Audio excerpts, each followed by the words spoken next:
અંકલેશ્વરની ઔદ્યોગિક નગરીમાં આજે વહેલી સવારથી જ રાજકીય ગલિયારાઓમાં ભારે ઉત્તેજના જોવા મળી રહી છે, જેનું મુખ્ય કારણ અંકલેશ્વર નગરપાલિકાના પ્રમુખ લલિતાબેન રાજપુરોહિતની હોવાનું કહેવાતી એક વિવાદિત ઓડિયો ક્લિપ છે.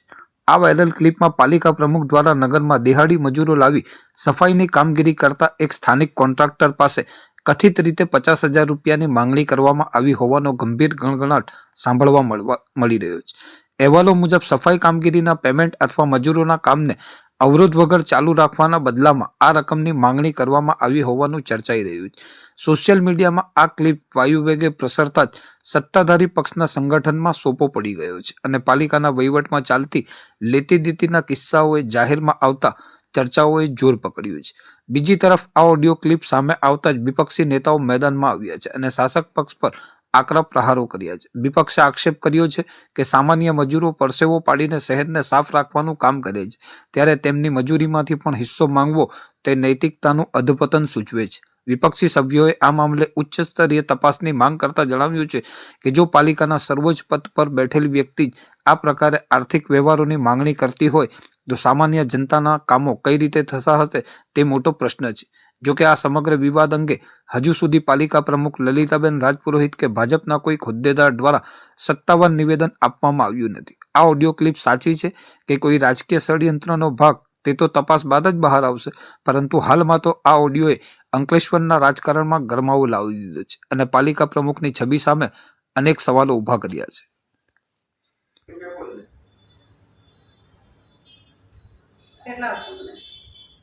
મેમ અત્યારે તમે કમાને તો તમે કયો પહેલા, પછી ખબર પડે ને. કેટલું છે? 8 લાખનું છે. 50 મેમ મોટલા તો લાખ કાપવા જાય તો 2 લાખ કપાય. એટલી કમ્પ્લેનો છે દુનિયા ભરની, તો પૂરું કામ થોડી કરેલું હોય માણસ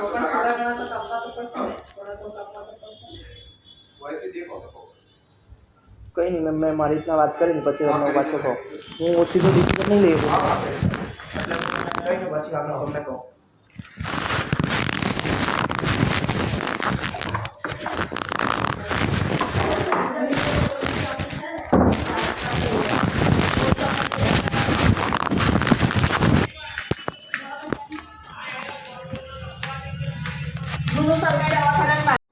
હાલ અંકલેશ્વર નગરપાલિકાની અંદરમાં એક ચર્ચાનો વિષય બન્યો છે.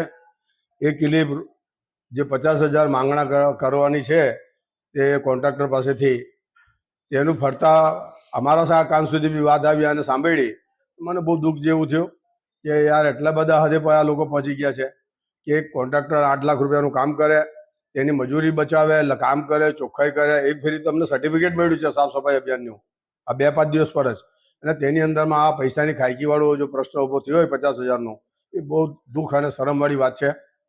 ને આવો જો એના પર જો અમે કાયદેસરના પગલાં નહીં ભરીશું તો આવનારી પેઢીની અંદરમાં બીજા જે પ્રમુખ આવશે તેવી રીતે જ આ કાર્યક્રમ ચાલતું રહેશે અને નગરપાલિકાની અંદરમાંથી ભ્રષ્ટાચારની બૂ આવતી રહેશે. બસ આગળની કાર્યવાહી કોર્ટ મારફતે યા તો એસીબીના મારફતે અમે કરવાના છે. જય હિન્દ, જય ગરવી ગુજરાત. કોન્ટ્રાક્ટરના કારણે આ જે ભૂગર્ભ ઉઠી છે ને આટલો બધો ભ્રષ્ટાચાર થાય છે તો કહી શકાય કે એમાં તમે સીધો કોનો વધારે પડતો વાંક કાઢશો? એની અંદર એમાં એવું છે કે જ્યારે મારા પર જ વજન પડી ગયો હોય તો કોન્ટ્રાક્ટર તો નાસભાગ જ થવાનો છે. એના એટલા બધા રૂપિયા ફસાઈ ગયા હોય તો એ કોના પાસે હાથ લાગે? ભાઈ જલ્દીથી જાન છોડાવવાની નીકળી જાઓ. હમણાં સોશિયલ મીડિયામાં વાયરલ થયેલ બંટી અને બબલીના કૌભાંડોની એક ઓડિયો ક્લિપ વાયરલ થયેલ છે કે જે કચરાના કોન્ટ્રાક્ટરની પાસે 50,000 રૂપિયા માંગે છે. 8 લાખના બિલની ઉપર 50,000 રૂપિયા એટલે 6.5% જેટલા થાય ભાઈ. અને આજે આવો તો જ્યારથી બેઠા છે ત્યારથી ચાલુ છે. અને આ તો એક જ ક્લિપ અમે હમણાં વાયરલ કરી છે કે આ એક ક્લિપ, પણ હવે નજીકના સમયમાં અમે બીજી પણ ક્લિપો પ્રજામાં વહેતી કરીશું. અને બીજું હું આપને કહું કે નહીં કરવાના કામો પણ નક્કી કરેલા છે. કેમ કે હવે સત્તા પરથી ઉતરવાનું છે, ગાદી પરથી ગાદી છોડવાની છે અને એમને ખાલી ટકાથી લેવા દેવા છે, બાકી બીજું કશું લેવું દેવું નથી. અને આવી તો અમારી પાસે કંઈ કેટલી ક્લિપો છે, ઓડિયો બી છે, વિડીયો બી છે, અને એ પણ અમે જાહેર કરીશું. એટલે વહેલી તકે જાહેર કરશો કે પછી ઇલેક્શન સમય આવે ઇલેક્શન વખતે અમે જાહેર કરીશું.